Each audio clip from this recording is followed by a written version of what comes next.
Hello students, तो आज हम सॉल्व करेंगे एक्सरसाइज 2.6। तो एक्सरसाइज 2.6 स्टार्ट करने से पहले ग्राफ के बारे में जो बेसिक कुछ नॉलेज होनी चाहिए हमें पहले वो जान लेते हैं।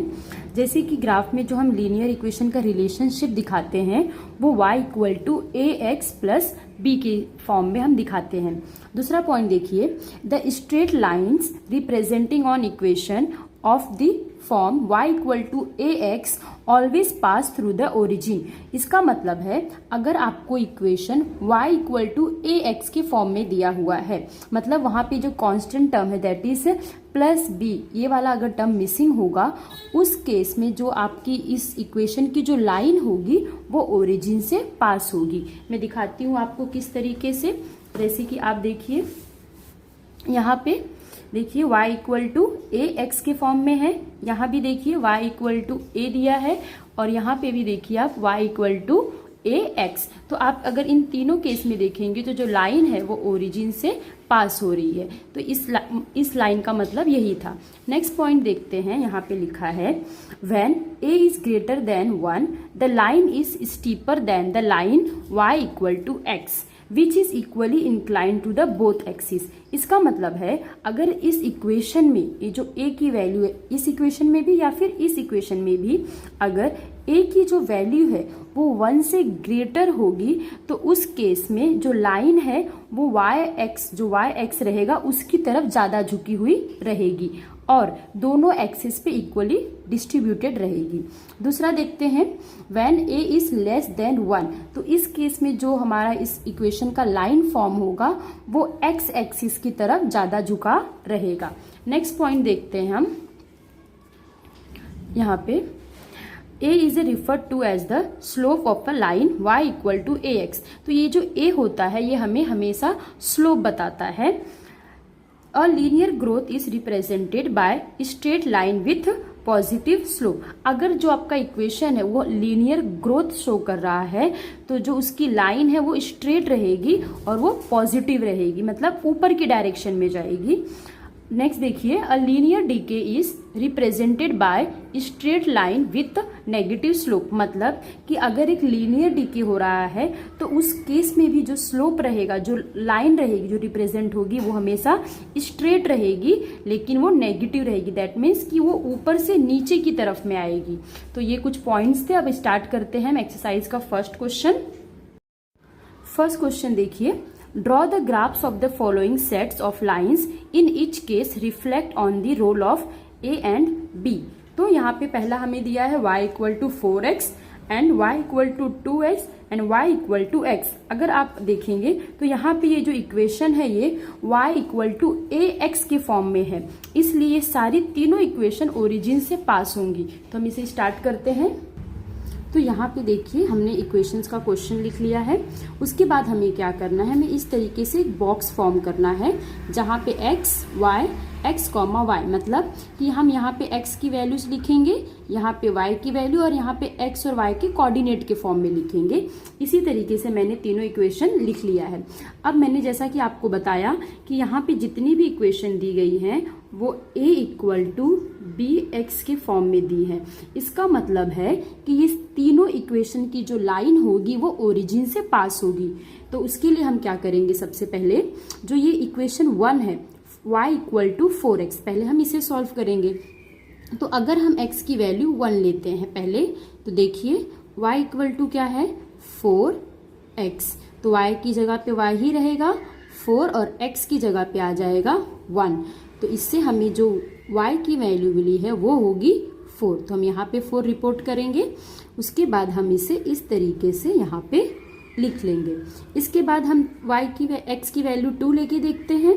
तो यहाँ पे देखिए y इक्वल टू 4x है, तो ये हो जाएगा y इक्वल टू 4 इंटू 2।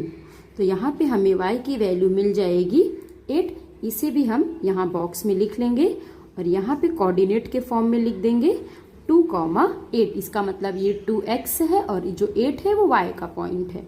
अब आप x की जगह पे 3 ले लेते हैं, तो अगर हम y की जगह पे 3 लेंगे तो ये हो जाएगा 4 × 3। तो यहाँ पे हमें मिल जाएगा 12। तो यहाँ पे ये हो गया 12, दैट इज 3, 12। तो इस तरीके से हमारी फर्स्ट इक्वेशन जो है y इक्वल टू 4x, उसके हमें पॉइंट्स मिल गए। इसी तरीके से हम y इक्वल टू 2x भी सॉल्व करेंगे। तो यहाँ पे मैं x की वैल्यू 1 लेती हूँ, तो ये y इक्वल टू 2x, तो यहाँ पे y हो जाएगा 2, x की जगह पे 1, तो ये आ गया यहाँ पे 2 1 जा 2, तो दैट इज 2। तो यहाँ पे हम लोग लिख लेंगे 1, 2। इसी तरीके से आप दूसरी वैल्यूज भी लेके देखिए x की। यहाँ पे मैं 2 लेके देख रही हूँ, तो यहाँ पे आ जाएगा 2, सो y इक्वल टू हो जाएगा 2 2 जा 4, तो यहाँ पे हमें मिलेगा 4। इसी तरीके से एक और वैल्यू हम लेंगे, ये हम लिख लेंगे equation y equal to 2x। अब हम क्या करेंगे, यहाँ पे y इक्वल टू 2 और x की जगह पे हम लिखेंगे यहाँ पे 3, तो ये हो जाएगा y इक्वल टू 6। मतलब जब हमने यहाँ पे 3 लिया तो हमें वैल्यू x 6 मिली, तो ये हो गया 3, 6। अब हम क्या करेंगे, थर्ड इक्वेशन जो है हमारी y इक्वल टू 4x, हम इसे भी सॉल्व करेंगे। तो यहाँ पे हम लिख लेते हैं y इक्वल टू x। तो अगर यहाँ पे मैं 1 लेती हूँ तो y इक्वल टू भी 1 आ जाएगा। उसी तरीके से अगर मैं यहाँ पे देखिए y इक्वल टू x है, तो अगर मैं x की वैल्यू यहाँ पे 2 लेती हूँ तो यहाँ पे भी लिखना पड़ेगा, तो y इक्वल टू भी मुझे 2 ही मिलेगा। एक और लिख लेते हैं, अगर मैं x की वैल्यू यहाँ पे 3 लेती हूँ तो यहाँ पे देखिए इक्वेशन में y इक्वल टू और x की जगह पे 3, तो मुझे y की भी वैल्यू 3 मिलेगी। तो यहाँ पे हम लोग लिख लेते हैं 1, 1, 2, 2 एंड 3, 3। अब हमें क्या करना है, इन वैल्यूज को ग्राफ पे प्लॉट करना है। तो अब हम इसका प्लॉटिंग स्टार्ट करते हैं।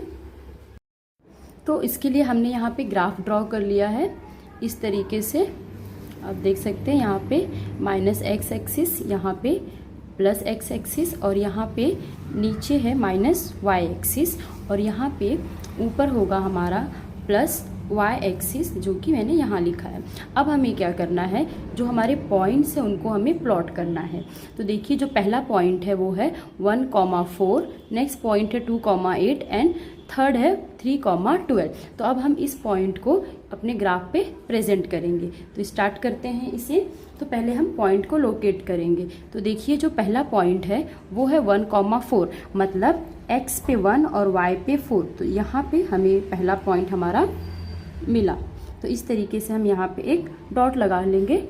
दूसरा पॉइंट हमें इसे हम ऐसे सर्कल कर देते हैं। नेक्स्ट पॉइंट हमें लोकेट करना है 2, 8, मतलब x एक्सिस पे 2 और y एक्सिस पे 8। तो ये पॉइंट हमें यहाँ पे मिलता है। नेक्स्ट हमें 3, 12 प्लॉट करना है। तो x पे 3 होगा और y एक्सिस पे यहाँ पे हम प्लॉट करेंगे 12। तो ये हो गया हमारा 3, 12। तो देखिए ये हमने पॉइंट्स लोकेट कर लिया है। अब हमें क्या करना है, लॉन्ग स्केल लेना है और स्केल्स की हेल्प से हमें इन पॉइंट्स को जोड़ना है। और जैसा कि मैंने स्टार्टिंग में ही बताया था आप लोगों को कि ये जो इक्वेशन है ये a equal to b x के फॉर्म में है। इसका मतलब है कि जो हमारी लाइन है वो ओरिजिन से पास होगी। तो देखिए ये मैंने स्केल ले लिया है। अब हम ये तीनों पॉइंट्स को एक ही लाइन में अलाइन करेंगे। तो देखिए ये पॉइंट अभी नहीं हुआ है, कुछ इस तरीके से हम इन तीनों पॉइंट को लेंगे। तो यहाँ से हम एक लाइन खींचेंगे जो कि ओरिजिन से पास होगी। तो देखिए इसमें 3 पॉइंट है। तीनों पॉइंट में से ये वाला जो पॉइंट है ये थोड़ा सा हल्का सा बच गया है, बट आप अगर करेंगे तो दूसरी वैल्यूज लेंगे तो शायद ये वाला पॉइंट भी अच्छे से मैच हो जाएगा। तो यहाँ पे हम एक एरो लगा देंगे, ये देखिए नीचे इस तरीके से। उसके बाद ये जो ऊपर का पॉइंट है यहाँ पे भी हम एरो लगा देंगे और यहाँ पे हम लिख देंगे 3, 12, क्योंकि ये जो पॉइंट है इसका जो वैल्यू है, कोऑर्डिनेट वैल्यू है ये 3। देखिए यहाँ पे x पे ये 3 है और y पे 12। ये इसका भी हम लिख लेंगे, ये है 2, 8 और ये वाली वैल्यू है हमारी 1, 4। तो इस तरीके से हमने फर्स्ट पॉइंट प्लॉट कर दिया। अब हम प्लॉट करेंगे नेक्स्ट। तो अब अगर हम यहाँ पे देखें तो 1,2, 2,4, 3,6 को हमें प्लॉट करना है। तो हम स्टार्ट करते हैं इसे। तो अब हम इसे दूसरे पेन से करती हूँ, बट आप लोग अपनी बुक में एक ही पेंसिल से ही बनाइएगा सब कुछ। यहाँ पे मुझे दिखाना है इसलिए मैं अलग अलग से कर रही हूँ। अब देखिए 1,2 मुझे प्लॉट करना है। तो ग्राफ में देखिए ये 1 और ये यहाँ पे 2, तो ये हमें मिल गया 1,2। इसके बाद है यहाँ पे देखिए 2,4, मतलब x पे 2 और y पे यहाँ रहेगा 4, तो ये मुझे मिल गया यहाँ पे 2,4।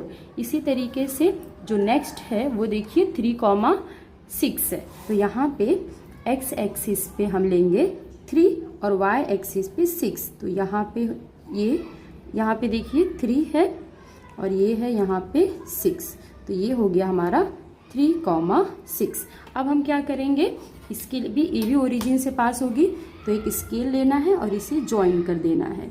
तो देखिए इस तरीके से मैंने स्केल को रखा है और अब हमें एक स्ट्रेट लाइन ड्रॉ कर देनी है।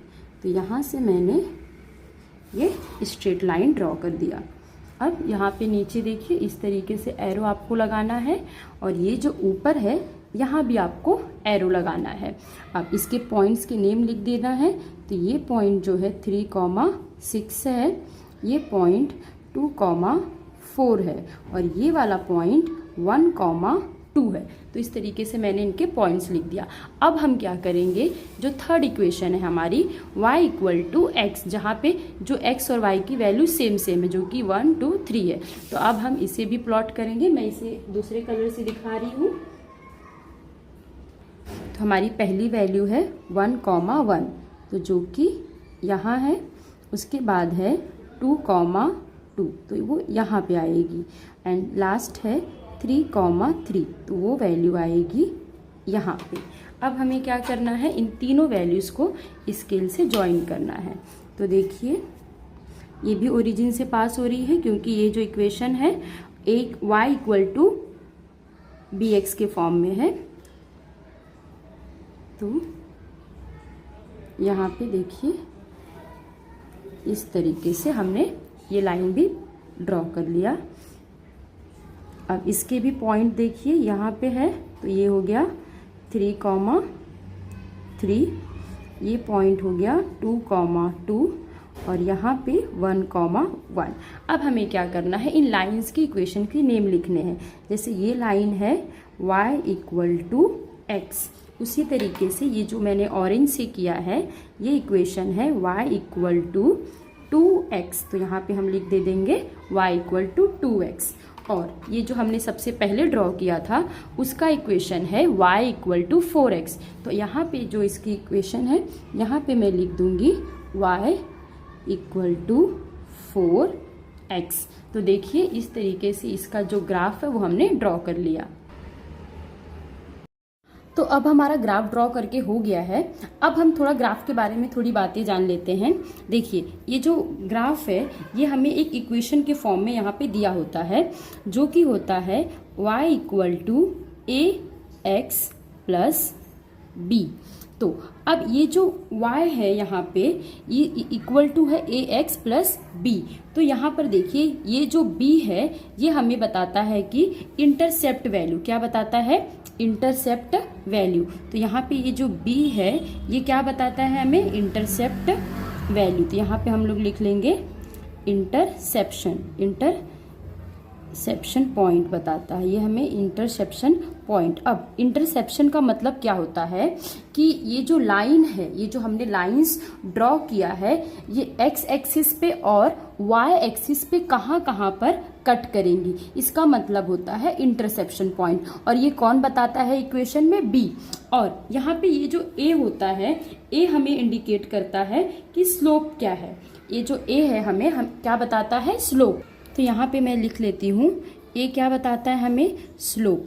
और स्लोप का मतलब क्या होता है कि ये जो हमने लाइंस यहाँ पे ड्रॉ किया है, जैसे कि अभी ये x की वैल्यू है या फिर y की वैल्यू है, जैसे कि अभी मान के चलिए ये जो y की वैल्यू है ये x के रिस्पेक्ट में कितनी चेंज होगी उसी को हम बोलते हैं स्लोप। तो स्लोप का मतलब क्या है कि y की जो ये वैल्यू है ये x के रिस्पेक्ट में कितनी चेंज होगी, और इसको हम दिखाते हैं a से, और b हमारा दिखाता है इंटरसेप्शन पॉइंट।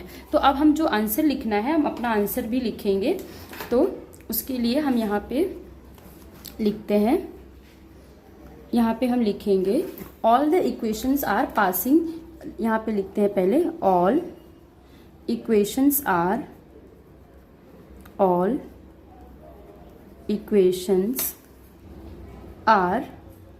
in the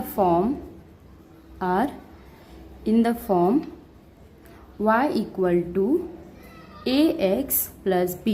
इसका मतलब है जो हमें इक्वेशन में यहाँ पे 3 इक्वेशंस दी गई थी, y इक्वल टू 4x या y equal to 2x, y equal to x, ये सब किसके फॉर्म में है, y equal to ax plus b के फॉर्म में है। और नेक्स्ट पॉइंट हम यहाँ पे लिखेंगे, यहाँ पे जो b है 0 है, क्योंकि देखिए अभी जितनी भी इक्वेशन हमने यहाँ पे लिखी है y इक्वल टू ax, यहाँ पे भी y इक्वल टू ax, यहाँ पे भी y इक्वल टू ax के फॉर्म में, मतलब ये जो b टर्म है यहाँ पे 0 है। तो यहाँ पे हम लिखेंगे here b equal to 0, so all lines will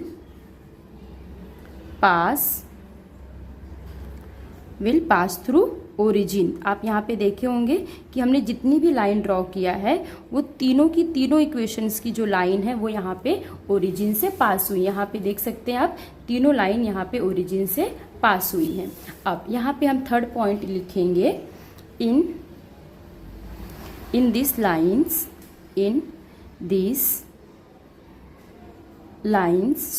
slope कौन दिखाता है, a। Slope a is different. तीनों में जो स्लोप है वो कैसा है, डिफरेंट है। और जब स्लोप डिफरेंट होता है तो जो लाइंस होती हैं, ये जो तीनों लाइंस है यहाँ पे देखिए, क्या ये तीनों एक लाइन एक दूसरे के पैरेलल है, नहीं है। क्यों, क्योंकि इनका स्लोप डिफरेंट है। तो यहाँ पे लिखेंगे हम इस तरीके से, in this line slope a is different, so lines are not parallel. तो यहाँ पे जो लाइन्स है वो पैरेलल नहीं है। तो इस तरीके से हमारा क्वेश्चन नंबर 1 कंप्लीट हुआ।